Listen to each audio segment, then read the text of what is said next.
Wategekeddwawo okusaba okwenjawulo mu lubiri lwa Kyabazinga Gabula olw'ebudumbuli mu disitulikiti y'e Kamuli n'okuyimba ennyimba z'amazuukira ga Kristo. Era byonna tubisabira bisoboke olw'obulungi bwa Busoga. Kukulembeddwa omulabirizi wa Busoga Samson Naimaye ng'asabidde Kyabazinga omukisa era n'asaba Katonda okumulungamya akulembere bulungi abantu be.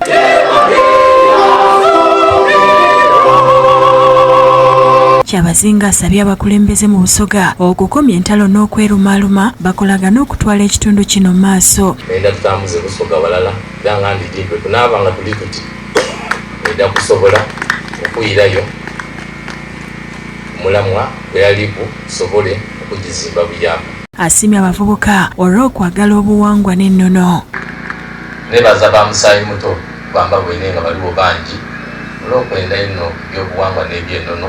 Richard Mulyabintu asoma ekibiina ekyomusanvu ku ssomero lya Kamuli Boys School yenyamidde oluvannyuma lw'okulaba amawulire ku Bukedde nga bakulembeze balwanagana n'okwerumaaluma mu bintu ebitalimu era n'asaba Kyabazinga abeeko kyakolawo. Dear Kyabazinga, I'm requesting you to talk to our leaders of Busoga to be united for the good of our region.